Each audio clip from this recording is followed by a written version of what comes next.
Hello, everyone. Make sure this is all live and whatnot. Seems to be to me as far as I can tell.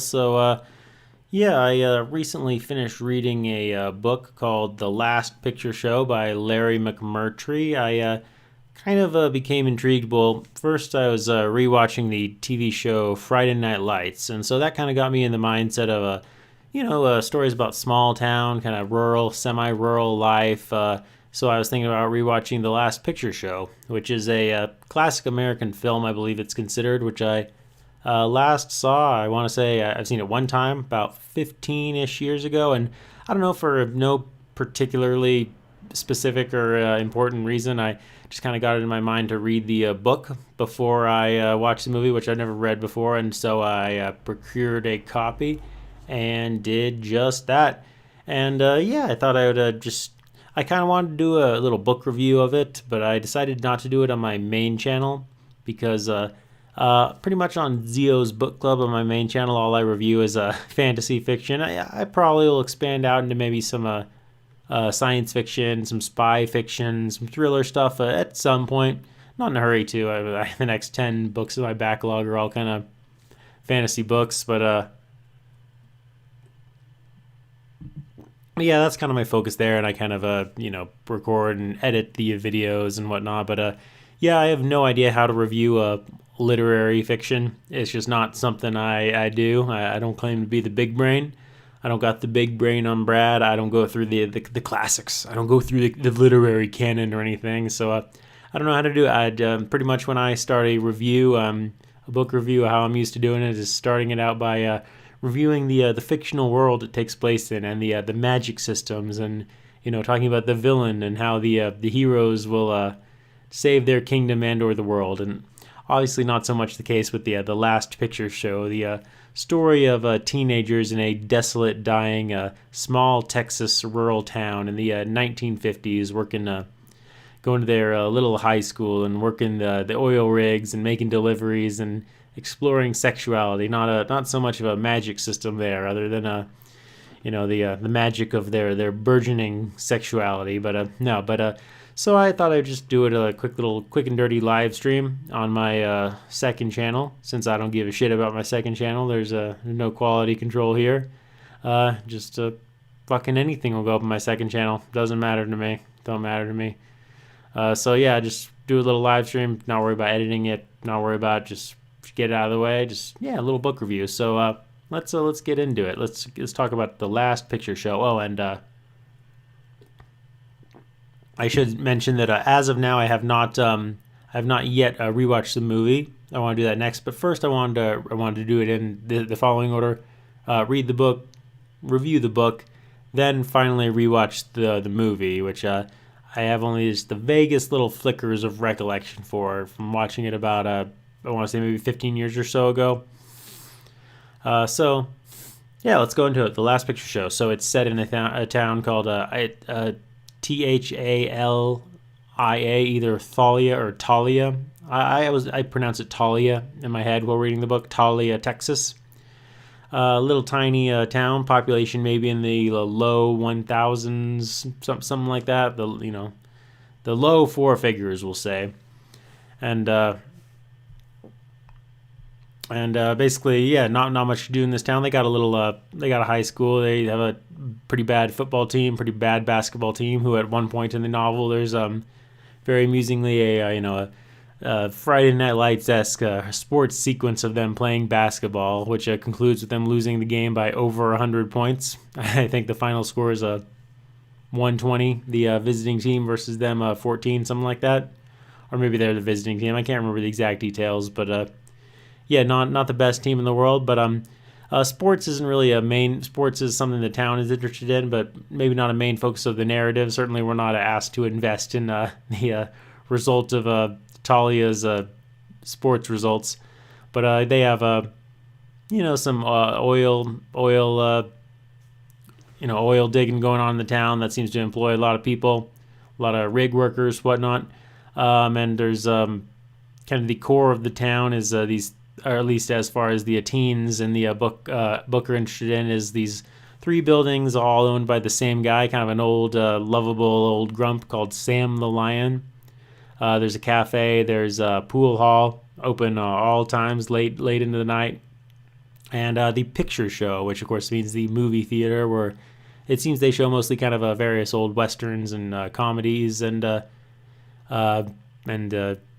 not the most popular thing. It sometimes describes the characters as being among a small audience in it, but it's important to the characters. It made into the title of the novel, of course. So yeah, those locations kind of form a pretty important core of where the action of the book takes place. The picture show, the cafe, the pool hall.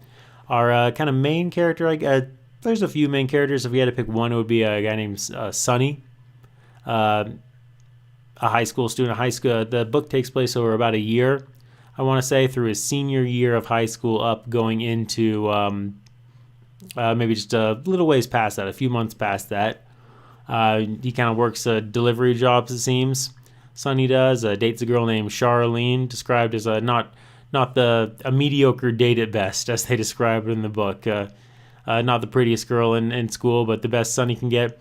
He does football and basketball, and he's also has a best friend named Dwayne, who's a little bit more of a roughneck, a little more good looking, a little more popular, a little more studly. I think he's dating a girl named JC, much prettier than Charlene, much more popular.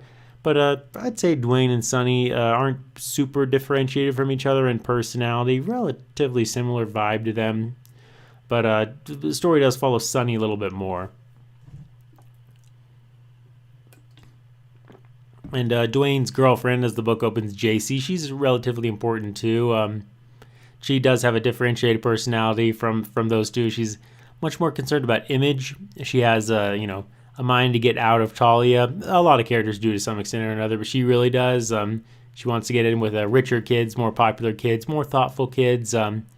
Wants to have a bit of an image of kind of an adventurous girl, a bad girl maybe. Not necessarily a bad girl, but like a girl who fucks, basically. She wants to be known as that around town. She enjoys the kind of a scandal of it. So as the book opens, sex plays a pretty, I'd say that, the movie I always hear about, I can't offer critical thought on the movie because I haven't seen it in, over a decade. But, I hear about its nostalgia, its wistfulness, its desolation, its thoughtful portrait of a crumbling, kind of dying town, and young love, and kind of the trials and tribulations of such, and all manner of symbolism there. Really, the book seems to be more about fucking, I think. Despite the fact that I understand the movie does follow pretty closely, from what I recall it does. But yeah, the book seems to be largely about how fucking, or generally even fooling around, because some characters don't fuck until pretty late into it, actually, is maybe the only thing really to do in a tiny, desolate town. You kind of have to do it a little secretly at this time because it's still highly religious and whatnot. But yeah, it seems quite a bit. If you were to open just about any random page of this novel, between page 1 and I think it's about 240, 230 or something like that on my copy, the end page, there's about a 1 out of 5th chance you land on some manner of sex, largely terrible sex. I'll go into kind of the couples and some of the situations. But it all seems to be pretty bad. It's kind of movies and sports play some role, but the sex is the more important, more interesting part to most of the certainly to the teen characters, obviously, but even to a lot of the adult characters too. Which Sam the Lion is one of the exceptions. He doesn't seem to fuck as much as a lot of the other ones, but yeah, it's interesting. What I was reading it, I was kind of thinking, I could flash back 70 years about when this book is set. I can certainly understand how that'd be the case. I kind of wonder, I'd be interested to talk to someone who lives in a little one-horse town like this, a 4-digit population type town, something like that, and find out how different things are today. If you think about it, so many people live their life on the internet these days. I mean, people who live in, suburbs, who live in, not the big city, live in places like I do that have a population, the high 5 figures, that have malls and storefronts and whatnot. Perfectly, even before, COVID and all that, people will willingly choose to basically live their lives online. I know people who don't go shopping anymore. They just shop online. They hang out on fucking websites. They scroll Facebook and Instagram and TikTok and whatever else the kids are into these days. Sorry, I'm peak boomer. I don't know the popular websites except YouTube, really, and Twitch. But yeah, it's interesting. I feel like in that sense, the life of someone in like tiny little Talia-esque town these days in 2020 might not be that different than someone who lives in like a moderately sized suburb, if they can both just live their lives on the internet, right? But anyway, either way, that's getting a little off topic from the actual book, The Last Picture Show. This is more me thinking out loud about technology and its impact on our lives, which is a whole different topic. Better YouTubers to watch for that. Watch some Glink for that. Good videos on that topic. But anyway, so we kind of come into the book a little bit, and mostly at the beginning it has Sunny dating Charlene, Dwayne dating JC, but Sunny and Charlene break up pretty early in the book, and what happens then is so there's a Coach Popper, I believe his name is. He's apparently not a super great coach, seeing as he loses the basketball game by over 100 points, and he's kind of a fat, grumpy, kind of mean-spirited guy, I'd say. He tolerates the kids bullying the weaker kids. He bullies other adults as the novel goes on. He's pretty disrespectful to his wife, just kind of the worst sort of redneck kind of stereotype, basically. And so he's got a wife, Ruth, I believe her name is, and he's not too into fucking her, right? I believe it describes from Ruth's point of view. She's when they fuck, she's just expected to lay perfect statue still in the bed in her nightgown and hike up her nightgown a little bit and just lay perfectly still, right? For Coach Popper to fuck her. It talks about how one time she felt a hint of pleasure and moved her hips a little bit, and Coach Popper became enraged and shouted at her, asking what kind of woman he was, what kind of woman she was, if she was some kind of whore or whatnot. So that pretty much sums up that relationship there. So Sunny at one point is asked by Coach Popper to drive Ruth to a hospital operation, and afterward they kind of flirt a little bit. Sunny comes back another day, and she's a slightly older woman, well, I shouldn't say slightly, she's quite a bit old. She's in her 40s, but still pretty good looking, pretty fit. So they make out at some point, then they start fucking regularly. And this is actually different than all the other sex in the book, because it actually seems to be pretty good. It describes her coming, she has having orgasms, they're having a pretty good old time together. They fuck lots, pretty much every day, it seems to describe, for months on end. And Coach doesn't even know about it.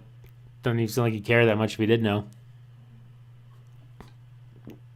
So as this is going on, JC and Dwayne have a weird relationship, it seems.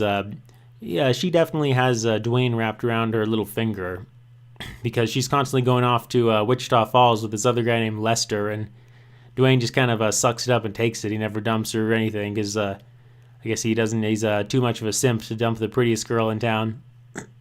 But she's kind of luring him in by letting him touch her panties or whatnot, letting him touch her boobs, but she doesn't seem that into it. She's more, it's very calculated. She only wants to do things if word will get out about it, such as making sure they do things in public on a school bus where everyone can see, because she wants the reputation for it. She doesn't even seem to really like or enjoy any of it that much. So she just starts going with this guy named Lester to these skinny dipping parties with these slightly richer, slightly more intellectual kids in Corpus Christi, and she does seem to like that a bit.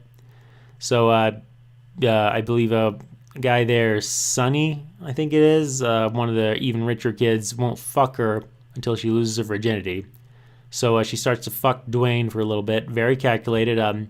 Describes him pretty much popping immediately. Well, at first he can't even get a boner, and she gets really mad. Then he fucks her, pops pretty quick. She doesn't come or anything. It's not. She's just like, fine, that's over with. Dumps Dwayne immediately.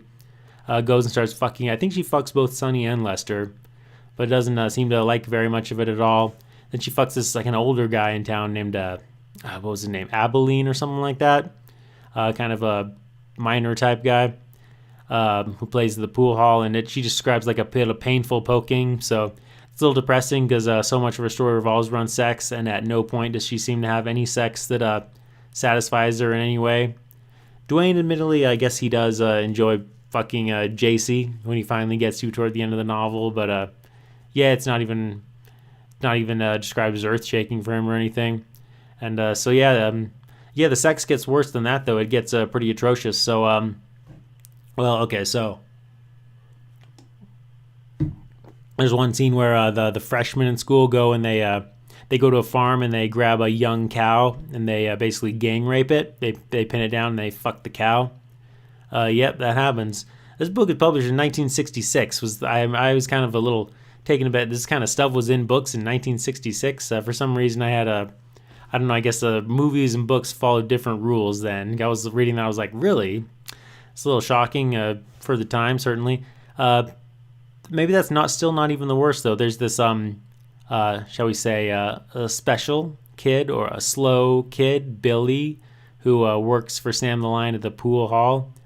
I'm not avoiding the word retarded to be politically correct or anything. They just never use that word in the book, so it doesn't seem accurate, I don't guess. It could be, I don't know. But he's a slow kid, Billy. But they like him pretty well. They take him to fuck a hooker, I guess. Some of the boys do. I think Sonny and Dwayne are both there. So it turns out the hooker is really fat. So Billy climbs on top of her and doesn't know where her pussy is. So he starts fucking on one of her fat folds. And I'm not even going out of my way to be crude here. This is straight up how it's described in the text of the novel. It straight up describes him fucking her fat fold. He pops in there, but she's mad about that. She doesn't like that, so she's just punches him in the face a bunch. So he just fucked an obese hooker's fat fold and then got beat up, all bloodied. Sam the Lion's pretty mad about that. He bans a bunch of the boys from all the establishments, the picture show, the pool hall, the diner. So they don't got shit to do then at that point. They're pretty much boned, because not much to do in Talia without those things other than the unsatisfying fucking and the bad sports teams, of course. But some other stuff goes on too. The boys, Sonny and Dwayne, I believe this is I think he's still with JC at this point, or no, maybe JC is going to skinny dipping parties or something like that. But Sonny is still with Ruth, I think. But anyway, they go to Mexico on a little journey. It's only about a chapter. It's only about a handful of pages, but it's interesting. It describes the differing landscape as they pass from Texas down into Mexico, the different people, the way that cities look different, the traffic looks different, things are different. They go and they look at some pornos, which I guess was kind of an interesting thing back in 1950s, and then they go to a Mexican whore house, and so Sonny, I believe it is, gets a whore, but then she turns out she's super pregnant, and so then he's just in the middle of doing it and he just can't get into it because it's too weird, and he just passes out, doesn't even get his nut. So yeah, so even when you go to a Mexican whorehouse in the last picture show, the sex is just terrible. Just some of the worst sex there is. But yeah, it's interesting. Some of the character arcs, you kind of watch Sonny and Dwayne's relationship kind of deteriorate a little bit over it, because eventually once JC, she gets with this guy, I believe the name is Sonny again, I said. He actually turns out was just using her for sex, because he marries this other girl, Annie, who's at the skinny dipping parties with JC and all them. So then she gets together with Sonny, right? Doesn't let him fuck her, just lets him play with her boobs and make out with her. But that causes a rift between Sonny and Dwayne actually hits Sonny with a bottle, straight up hits him in the eye socket. And Sonny's eye is permanently fucked up. I don't think he goes blind in it, but he loses some vision in it. He's has to go to the hospital for a few weeks. He's all laid up in there, has his permanent eye damage, so pretty bad division between the friends there. And it's interesting seeing Ruth come out of her shell a little bit. That's Coach Popper's wife, right? Who Sonny is fucking. She becomes a little more bold about it. The town is talking about how she's fucking a high school kid, but news never seems to quite get back to the coach. And the coach is just going fishing every day, just being a weird fat guy. But yeah, she's coming out of her shell a little bit, getting a little more brazen. There's one scene where she makes the coach fuck her new way. She gets naked and grinds up and down till she has an orgasm and stuff. So she comes out of her shell a little bit, but unfortunately it's all ruined when JC starts to get with Sonny, because Sonny, he's not very nice to Ruth. He pretty much ditches her right away.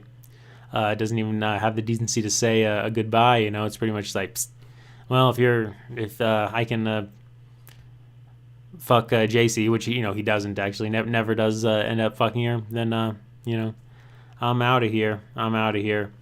So yeah, but overall it painted an interesting portrait of this town, the relative desolation of things. It was interesting getting in it told little vignettes at points, like talking about the coach Coach Popper getting one teacher fired by creating probably just a rumor that he's a homosexual, and Ruth going and kind of sympathizing with the teacher who got fired, but he leaves town anyway. Another vignette about this free preacher kid who gets accused of rape, and it's a kind of a shocking scandal in the town. Little scandals that shock the town here and there. It'll just kind of describe them in between going into Sonny and Dwayne's various low scale, low key adventures.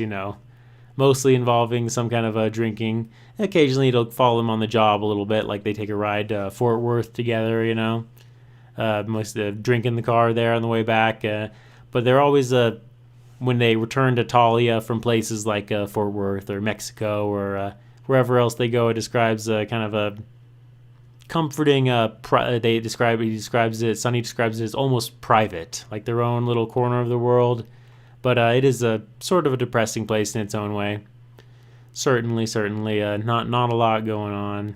But the sense of a place that the author McMurtry creates is interesting. It describes the kind of disquieting emptiness of the town early in the morning. You almost picture like a tumbleweed blowing through. I don't know if it's quite that rural, but it's getting there.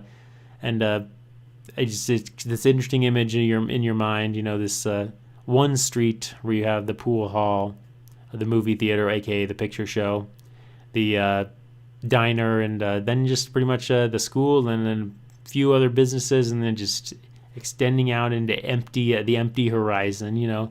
It creates an image in your mind's eye that's sort of I won't say it's a positive image of it. Apparently, the author kind of based it on his negative feelings, basically, of his hometown of Archer City, Texas. Population about 1,100, I think.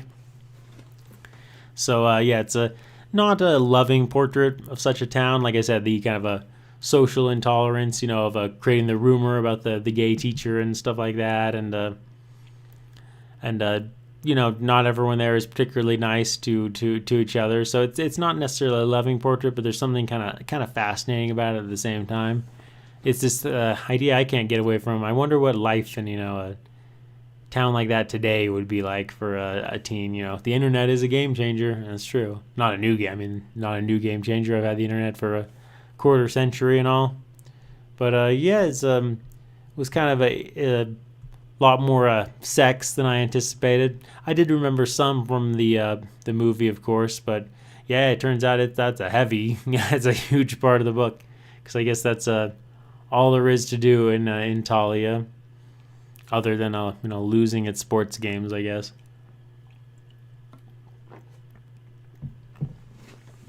But overall, yeah, I'd say this was a pretty interesting read. Oh, and I should actually get more into the ending a little bit. Spoiler alert. So when the boys go to Mexico, they come back to find that Sam the Lion, who runs the kind of a father figure, runs the pool hall diner and picture show, has died of a stroke. So there's a little funeral situation there, and it's kind of definitely leaves a hole both in them and in kind of the book, because he was kind of a father figure who everyone looked up to. So it's kind of interesting. I guess maybe that is a little something in common with the fantasy books I like to read, is the death of the mentor character. That happens here too. Yep, big time.